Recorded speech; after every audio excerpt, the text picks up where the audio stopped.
and welcome to Who Corner to Corner podcast. My name is Geoff, and I hope you are well, dear listeners. And I'm joined, as always, by Paul. How are you today?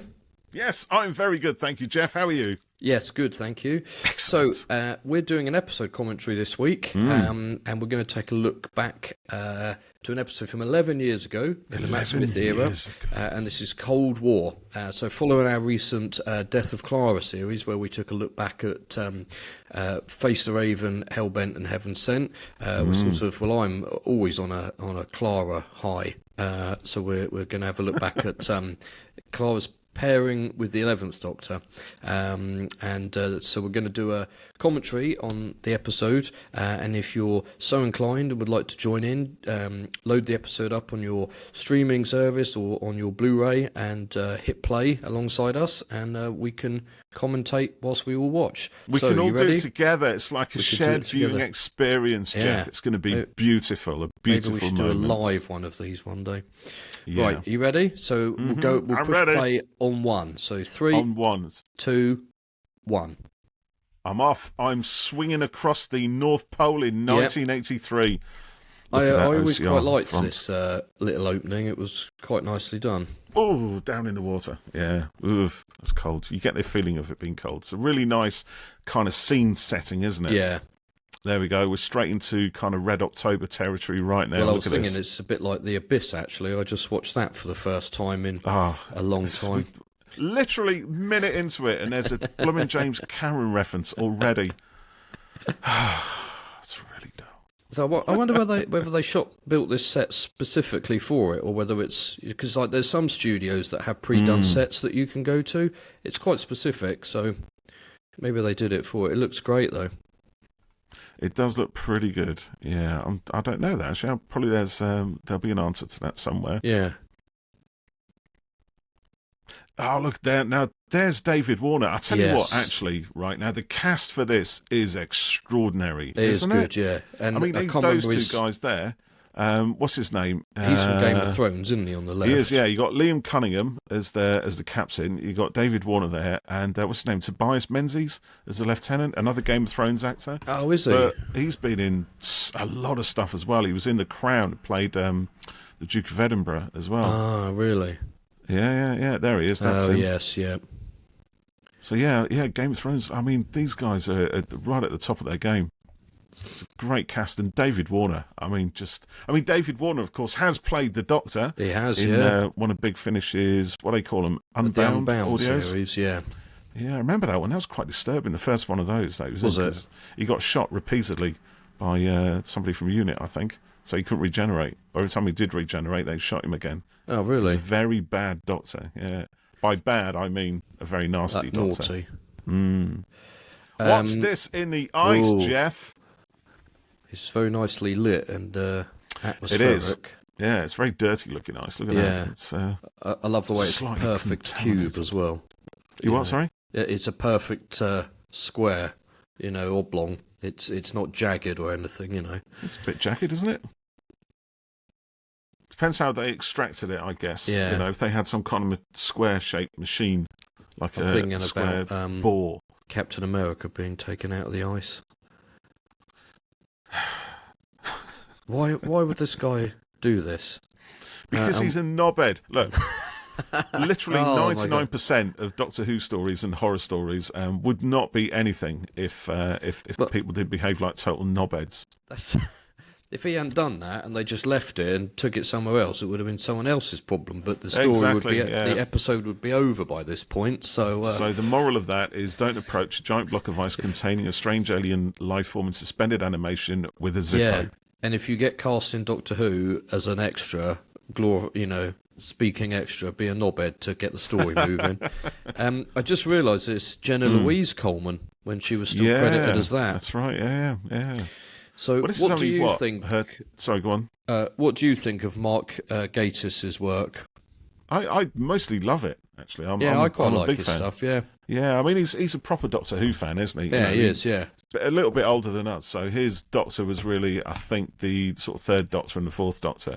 Yeah. I think definitely his childhood goes back to the third Doctor stories, and when you look at his new adventures and his past Doctor adventures, they really they really brilliantly evoke the era that they're set in. I think. So it's been really nice having him write stories for the modern series where they bring that sensibility in, but it's a brand new story. This is not a John Pertwee story; it's a Matt Smith story. Yeah, with Clara. Yes, it's very of the time, and. But it has those crucial Doctor Who flavours to it, which I think have quite often been missing in some of these modern day stories. I think this is a good modern updating of the old Base Under Siege classic. Yeah. Very self-contained. In the submarine here, a bit like Horror Fang Rock, which we looked at the other day. So Base Under Siege with the monster trapped inside, and everybody's getting very wet. Yes. Suddenly. This is considering whose budget restrictions and stuff like this. This whole opening of this episode so far with that CG fly through the set, movie. It is, yeah. And I love that they were going to Vegas and then they've somehow ended up on a submarine in the 80s. the TARDIS is either not working properly or is taking them where they need to be, not where they want to be. Yeah. But actually, this is the series where... And Matt still puts his glasses on there, sorry. He does, yeah. I was just going to say, this is the series where Stephen Moffat wanted every story to be like a mini-movie, wasn't it? Yes. So they had those ambitions, and in this one, at least, it really shows. Yeah. Yeah, Matt's Elvis liked shades, they're pretty cool. They had special sort of film type posters done for each episode, didn't they? Right, yeah. And I remember going, when these episodes were coming out each week, looking forward to seeing what the poster was going to be and what they were going to do for it. And why has he got a Barbie in his pocket? That's so weird. So and a toffee apple. Yeah. But actually, that reminds me of when the 12th Doctor just takes a cup of tea out of his pocket or something with Davros, when he's in Davros's chair, and when 13 has got a rubber duck and a slingshot or something in her pockets. I like the idea that the pockets are temporarily transcendental or whatever. It's that sort of thing. Yeah. Doctor can reach in the pockets and find everything. Probably not what they actually need at that moment. Yeah. So in these episodes, I really like Clara and I always have done, but I think gets drawn and fleshed out better when she's with Capaldi. You have said, yes. She's great, she's really good fun, and proactive, like here, it's really sparky between them, but there's more to her when she's with Capaldi. I think she's still very much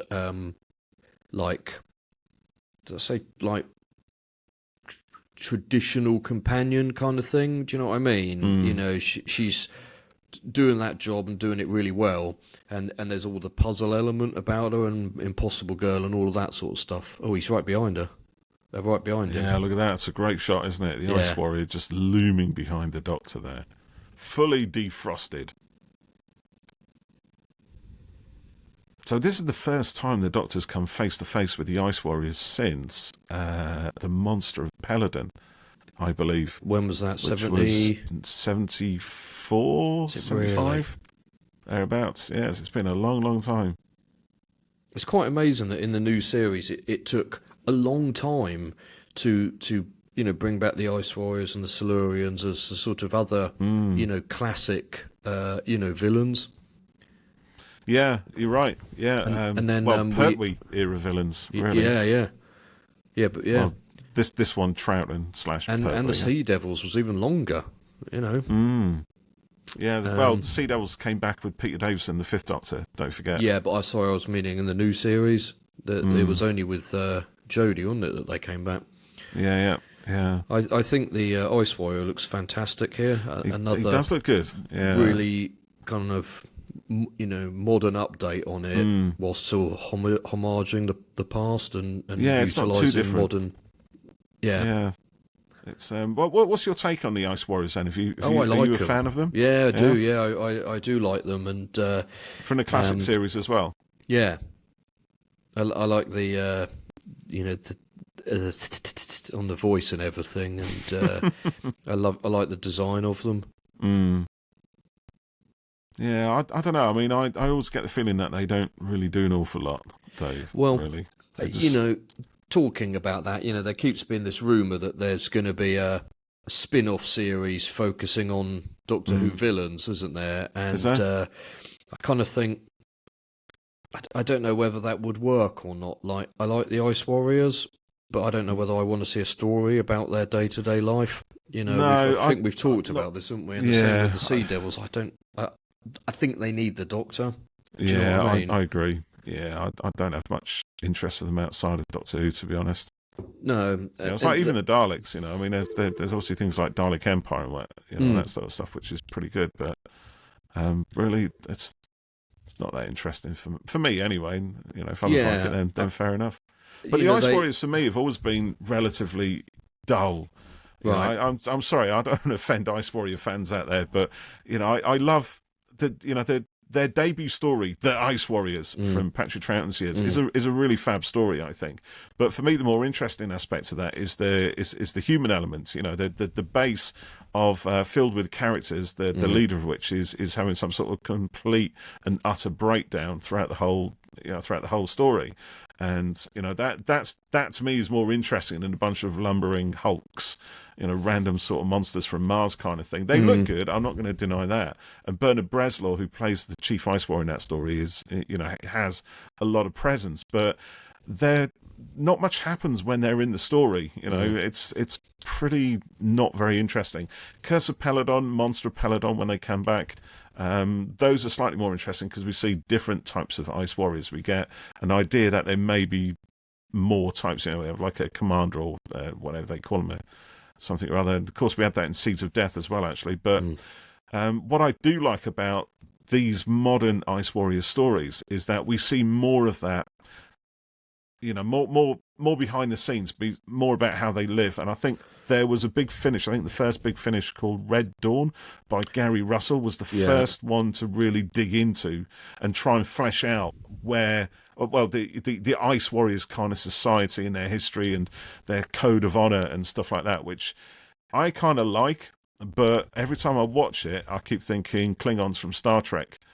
So it doesn't sound like there's anything really interesting. So the fact of bringing something interesting into the Ice Warriors, the fact that it was already done in Star Trek: The Next Generation, to my mind, better, still makes them slightly uninteresting. I don't think it's really until we got to Empress of Mars I actually stood up and thought, okay, so now we've got female Ice Warriors, and there's an Empress, and they have hives and stuff like that. So that was a little bit more interesting to me. But that's just a personal thing. Yeah, I like I said, I like the design. I like the sort of characterization on them, and just a general vibe of them, and they are a bit kind of lumbering, villain in a way. And you're right, in Empress of Mars, we get things fleshed out a bit more, discover a bit more about the sort of culture, as it were. But and all of that's good. And I like kind of getting more depth to them, but I still stand by that is, it works within the main show. But if it was a spin-off about, Ice Warrior culture, not, Well, it wouldn't be about that, would it? It would be the Ice Warriors probably come under some sort of conflict with something, either within or from outside their race. Yeah, you're right. And how they react to that and go to war, and you've probably got people arguing for one thing, people arguing for another thing, and I'm sure it'll be a really good story, actually. And I probably would end up watching it, but with these things, you have to kind of wait and see. It doesn't immediately inspire me. Yeah, but we'll see what happens. Like you said, at the moment it's just a rumor. Yeah, I think they'll wait till the series has started before they announce anything. We still need to work out when we're going to watch the new episodes as well. Are you going to stay up till midnight to watch them? I don't know. No, I'm not staying up. Well, I don't think I'll stay up till midnight. No. Apparently, 6-year-olds and everyone else should be staying up to midnight to watch it. RTD. Does he? Is that what he says? Where? In Variety, I think. He's just having a laugh. I think if I said to my kids they want to stay up, they'd probably be up for it, but I don't think they'd actually get there. Well, it's on iPlay though, isn't it? If I remember. Well, so it'll it's going to be an iPlay from midnight, so you get up on Saturday morning or Sunday morning, whenever it is, and you can watch it whatever time you like. Yeah. So I don't know. It'd be interesting to know what other people are going to be doing for it. I don't think I'll be able to watch until the Saturday night. Yeah, no, I'd probably the same. I mean, to be honest, I'll still be up at midnight because I usually am, but whether I'll be watching TV or not is another matter. I could probably watch the first episode. I don't think I'd be able to stay awake to watch 2. So maybe we can record our review on Saturday night after we've watched them and to get it out on Sunday. We'll figure it out, Geoff. Yeah. Now, this is another Clara being brave here. It's a bit like with the clockwork droid in Deep Breath, the clockwork man.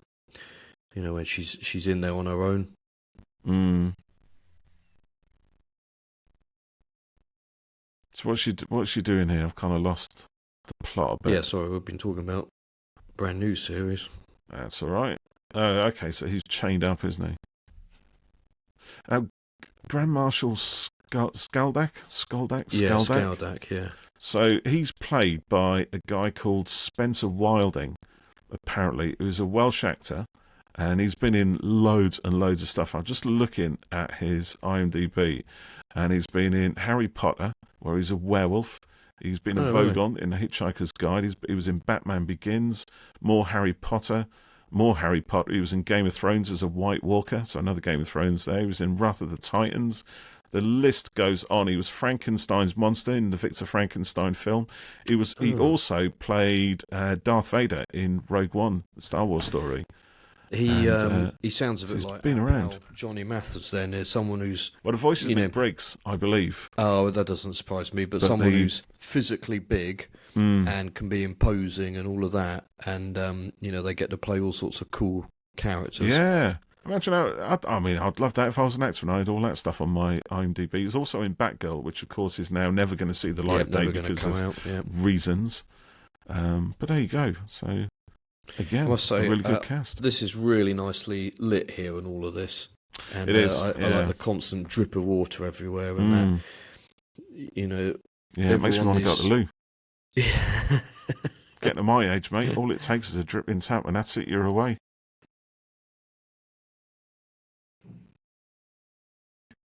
Yeah, it's a great voice. Briggs is really good at all of that. Now, do you notice that the Ice Warrior is not... there's no movement on him here? It's good, isn't it? Yeah. It's subtle, the way it's done.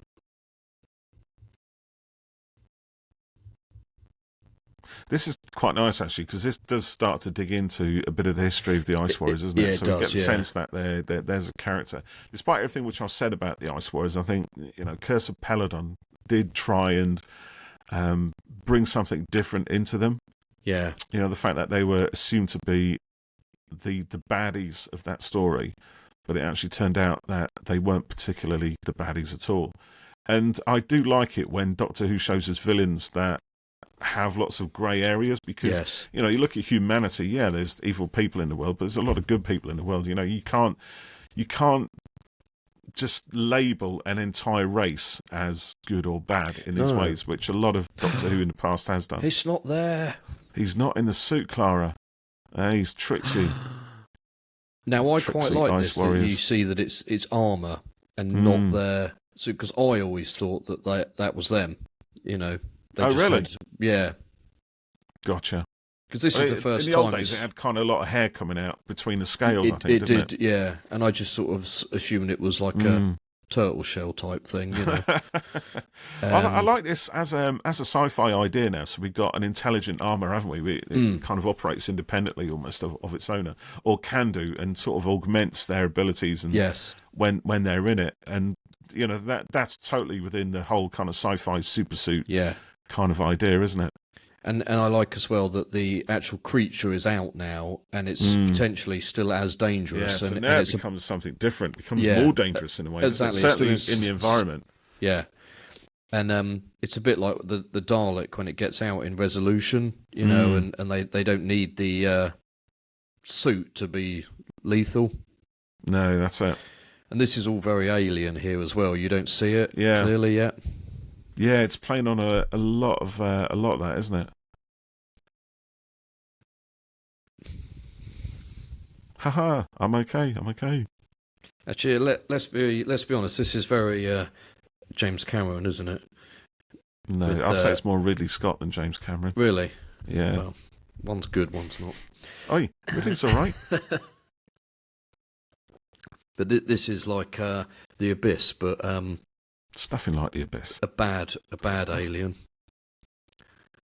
It's I tell you what, I mean, it puts me more in mind of, you know, like I said, sort of Red October. With I don't know if I've seen that. There's a splash of alien in it. I mean, you know, purely because of the setting and the way it's kind of lit and shot. Look at that blue light. I mean, your captain there, he is, you know, he's Sean Connery's character. Yeah, he is. From Red October, even down to the beard. Two ways. That's I would imagine that's partly why they cast him, because they want to kind of riff on that vibe.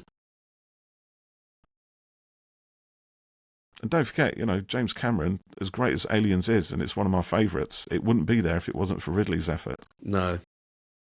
Which kind of established the kind of the look and the feel of the photography there. Yeah, that is true. Ooh, what was that? I wonder if that's miniatures there they've got for it, or it's... I believe it is. I could be wrong. I didn't read up on this or anything before, and I'm not that familiar with the backstory of it, behind the scenes and stuff. Do you know, water is you know, doing stuff with water on films and TV, you know, it's quite a difficult thing. So this is quite an ambitious episode, really, to be doing all of this. I think all the stories from this series are pretty ambitious. Yeah. But this one, I one, want to go back and watch some more of it, really. I love that. Look at that spinning light, all that smoke pouring out. It's all the water, the red lights. And there you go. That's total Ridley Scott, mate. If it was blue, it would be Cameron. Well, Cameron's really good at them sort of flat lasers, isn't he? Yeah, you know, scans and things, and he did that in Terminator as well. It gives that kind of look. I think, you know, when you look at Alien, the original film, it's very claustrophobic. Yeah, and it really plays on that. And dirty. Yeah. And there's that scene where the guy gets it just like this when he's in the cargo bay with the chains dangling and the water's coming down, the condensation, and then he looks up and it comes down for him like this. This is total Alien. Now there, you know that's just you know, a rubber hand that's not doing anything. Yeah. And you know, you can see the finger bending against his face there as it's moving, but the guy sells it totally. Oh, totally. Yeah. And this is why you need good actors in these things, I think, because they reminds me of sell it. Eccleston being attacked by a rubber Auton arm. You know, that's and brilliant. Like you probably read that script and thought, what the hell? But it's such a sort of silly fun moment, but he sells it brilliantly. You know, he pitches it just right there. Yeah, you know? that's your actor's skill, isn't it? I suppose that's acting class day one, I guess. You know, here's a rubber arm and it's trying to kill you. Now go, kind of thing. How good an actor are you? This is really creepy, isn't it? It is, yeah.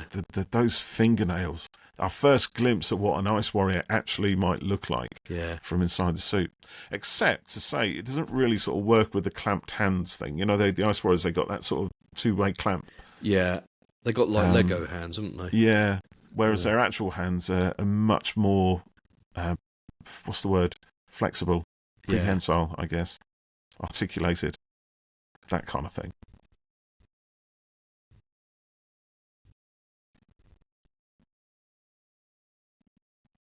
And of course, being set in the 80s and called Cold War, it has all of that kind of nuclear terror that we all had to live through during the day. Yeah, of course. Yeah, I was a bit younger then, so it all sort of passed me by, really. Well, don't worry, mate. They're getting it again now anyway, so... Well, yeah. Oh, dear. I need to know whether this was a set that they had or whether they went somewhere. Was this in... what's the feature in DWM where they look at an episode? Yeah, I know what you mean. That...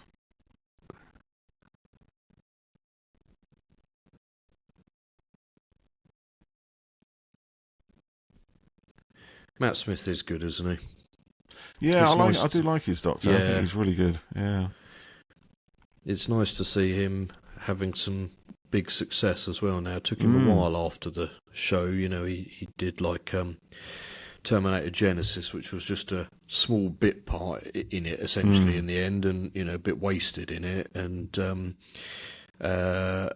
you know, he did various things and sort of never quite sort of worked. And yeah. I was just looking at Clara's glance when she sees the Doctor kissing his Barbie doll there. It's just a bit weird. He was ahead of the curve on Barbie Mania. There you go, yeah. No, do you know, yeah, I mean, this thing about Doctor Who actors going on to be successful after the show, I do wonder if they stay in TV, they do better than if they try and break Hollywood, you know? Yeah, maybe. I mean,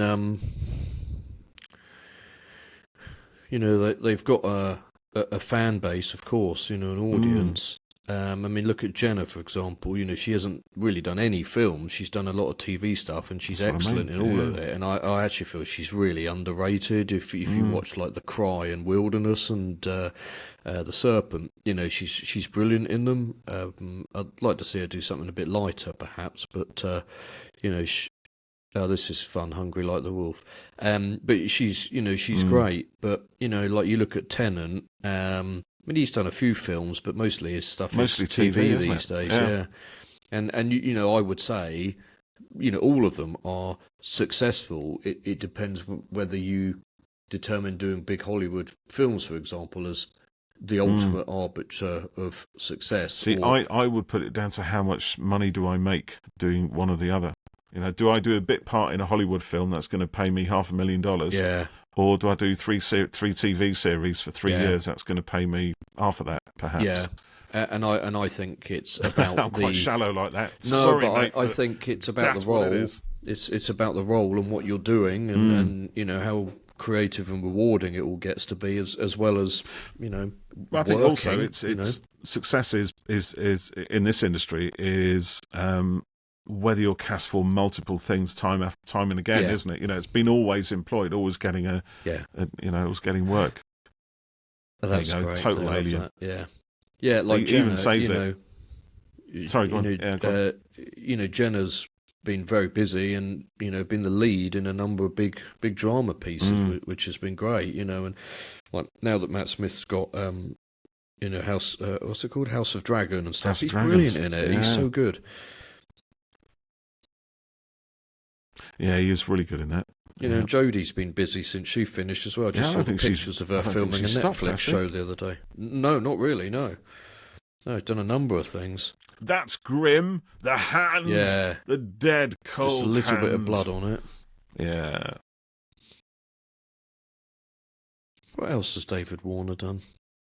He was in. He's done tons of things. He was in Star Trek. Star Trek 454, I think, which I was watching just the other night. But he's done so much. He was in Time Bandits, wasn't he, as well? Oh, he was in Tron. He was the bad guy in Tron. He's been in Scream, one of the Scream movies, at least. Yeah, he was in Mary Poppins Returns. Oh my goodness, he's in Titanic. He's in Titanic. How did I forget that? How did you forget that? Oh my God! Call yourself a Titanic fan? What's wrong with you? Yeah. Honestly. Yeah, he's really good in that. Yeah, he was in Planet of the Apes as well, the 2001 reboot. Oh yeah, that's good. Yeah. He's done a ton of theatre stuff, hasn't he? I think he has, anyway. Yeah, is he still around now? No, he died a few years back. Oh, to do. Yeah. This is a nice little moment between the two of them. He was in Ripper Street as well. Just looking at his bio now.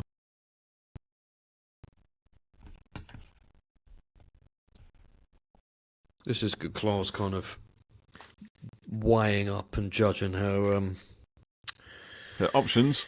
Well, how she's fitting into everything. You know, she was pleased with going in, confronting the Ice Warrior and stuff. And I think she's a bit annoyed that it she's having didn't go well, but it wasn't her fault. You know, it's not. It can't be easy confronting an alien menace. No, and it's kind of catching up with her, isn't it? I suppose.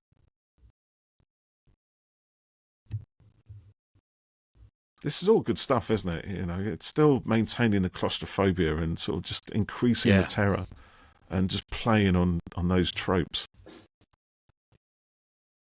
And then we get that's very 11th Doctor there. Lunatic Doctor kind of banding through it all kind of bandy-legged and, you know, arms waving, shocked expression on the face. He has got a great face for it. He does, doesn't he? You know, the light falls really nicely on him, and he can look quite sort of, moody and angry, but then also fun and jovial. He's got that kind of, how was it? How did Bill describe it as running like a penguin or something with his like arse that. on fire. Yeah, that's it. Well done. Yeah. That's it. And he did very well embody the old man in a young body thing. Yeah, he definitely did do that. He was good at that. But I don't expect every Doctor to do that either. I like that they have different facets of their personality and things. They should be different. Yeah, the fifth Doctor was good with that as well. Actually, when you look at a lot of Davison's stories, it's almost like he's very much like the first Doctor in a lot of ways. You know, he spends a lot of time being really exasperated, especially with Tegan. It's just, I was just going to say, I love that bit when he wants to know if Ultravox split up. You think he's talking about, does the war end? Don't just like, oh no. Oh dear. Bye, Prof. Oh. And he's selling it really well. Nightmares, isn't it? They're a little bit there of eyes. There we go. Look at that face. Ooh, the Ice Warrior's face in the smoke with the big red eyes. We don't see it properly, but we're seeing a little bit more each time, aren't we? He's a Grand Marshal, this one. I liked the design on the Empress of Mars with those sort of predator-like dreadlock things, and yeah, it was good. The different helmet and stuff. Oh yes, the suit.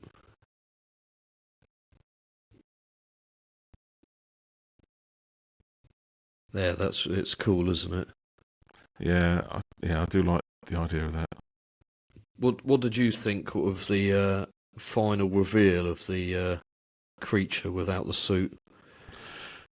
I think it was quite a brave thing to do it. You know, like you can imagine what something's like, and you know, oftentimes something like that is not going to live up to the head canon. But I thought they looked cool, and I liked that they were sort of quite spindly and everything. Yeah. You know, which was a big contrast to that, that massive suit. Big bulky suit. Yeah, cool. I don't have any strong sort of feelings either way. I think it looks like a CGI alien, so yeah. Lizardish. I mean, what do you expect an Ice Warrior to look like in a way? For it to fit in that, it's got to have a certain head shape, I guess.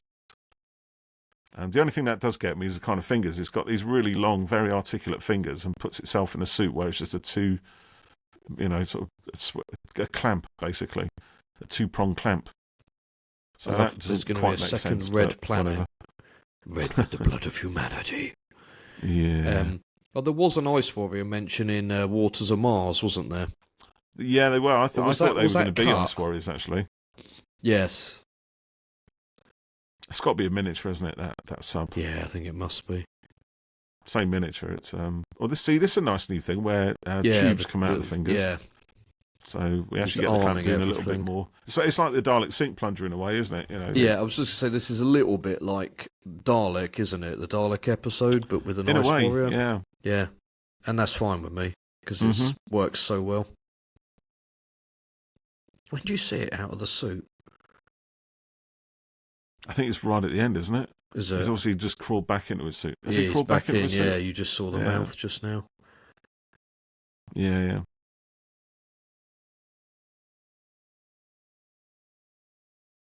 I'd love to know what his voice sounds like before Nick Briggs has dubbed him. Imagine if he was like, "I am Grandmaster Skaldak," and like totally not threatening.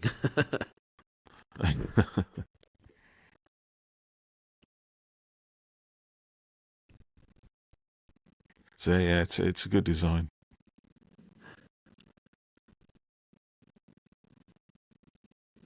Oh, he's so close. He's so close to pushing that red button. Great, of course, Smith speeching.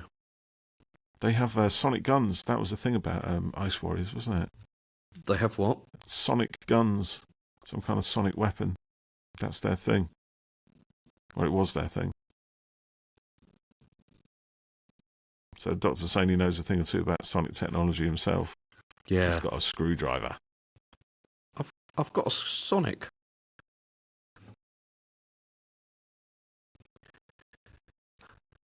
Quite like this confrontation between them. Yeah.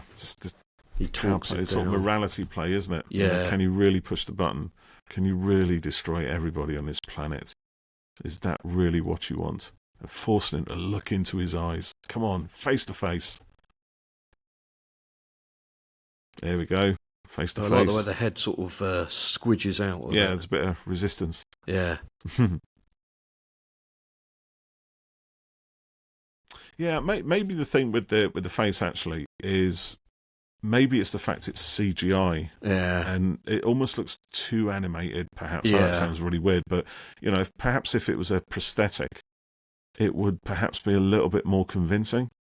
Even if it was CGI animations on top of it or something. Yeah, a bit like the Sea Devils in Legend of the Sea Devils. Yeah, it's a good design. I like it. It is, yeah, but it just, I don't know. It does look kind of slippery and rubbery. Yeah. I like Clara stepping in there to do a bit of doctoring there and talk to him. She does a bit of that. And here we get a spaceship, an Ice Warrior spaceship, which I don't think we've ever seen in the series before. I could be wrong, but I think this is probably the first time we saw one.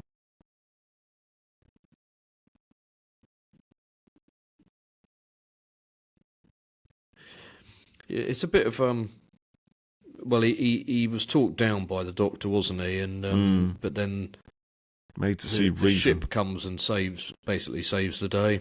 But I suppose I think that's fine actually. It kind of works because I think he's had a distress call going out throughout. Yeah, since he was thawed out, hasn't he? So it's finally been answered. He's gotten home and he's learned and not moved on, not blowing everything up. So he's progressed somewhat as a Ice Warrior there. Yes, he is an Ice Warrior with reawakened morals. Yes. I remember reading something about the ice set there. I can't remember what it was now, which is a really useless fact when I can't remember what it was. But I mean, despite the fact the Ice Warriors just killed a whole bunch of people off the submarine just because, just because. Oh, he's got to disarm it, hasn't he? Yeah. It's still a final play, a final game to win. It's Sonic's not always red, is it? I don't know. I tend to ignore the Sonic if possible. Bit of Duran again. Yeah. Yeah, it's red there, isn't it? There we go. Close the hatches. No nuclear missile launch. Hooray! All's well that ends well. Yeah. Phew. There's a change in the lighting there as well. Yeah. Yeah, the red alert bulb has been changed to the last. I wonder if they went to Vegas after this. I feel like there's a story there to be told. There's a missing episode somewhere. Yeah. Save the world, that's what we do. Yeah, you know it, Clara Oswald.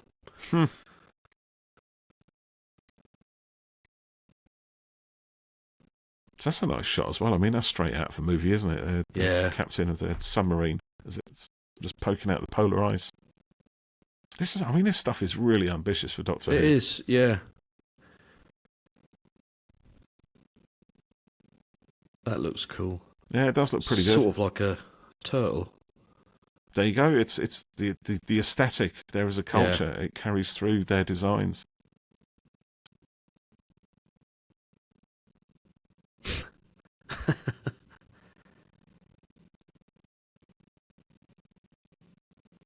Do you remember when the TARDIS sort of doesn't like Clara?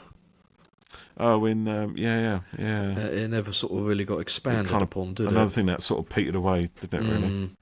But this is the thing, the HAD system, the Hostile Action Displacement System of the TARDIS, which came back in the new in the specials, didn't it? Yeah. In Why Blue Yonder. But with a lot more drama. Yeah. And horse people skeletons. Slightly over dramatic, to be honest, but there you go. It was a good story nonetheless, I thought. Yes, it was good, yeah. Everybody has a good laugh at the end. Ha ha ha ha ha. It's funny. It's good actually, because after all that kind of tension, it does kind of force you it's nice to make it a bit lighter. Look at it lightly, even though it's quite cheesy. And also, it's funny because they're probably just standing in a car park at Rothlock here, doing all that. Can you imagine how that would have played out in the old series? Yeah, with some very, very shaky sort of something on strings. Oh, look, it's Hyde. Hyde's one of your favourites, isn't it? I do like Hyde, yeah. Good cast as well with Jessica Raine and Dougray Scott. And who's the guy who wrote that? He was, was it Neil something or other? I forget now. Yeah, that was Jenna's first episode as well that she filmed, wasn't it? What, Hyde, was it? Yeah, I think so, yeah. Ah. Maybe we should rewatch that. Yeah, I don't know. I wouldn't mind watching it actually, because Liam Cunningham, David Warner. Yeah, it's I'd be up for that. I didn't massively enjoy it. Well, I enjoyed that a lot. So Cold War, yeah, that was fun. Yeah, it was good. If you watched along with us, hopefully our ramblings were of interest and you enjoyed watching the episode again. I quite like doing the commentaries. It's good fun. I wonder if anyone will join us to well, if anyone listens, yeah. But I wonder if anyone will join us for one. If you're still listening now and you'd like to join us for an episode commentary, let us know. We'll sort something out. That would be good fun. Right, well, that's it for this week's episode of the podcast. So thanks for listening and supporting us, and we'll catch you next time on Who Corner to Corner. Ta-ta for now. TTFN. Bye.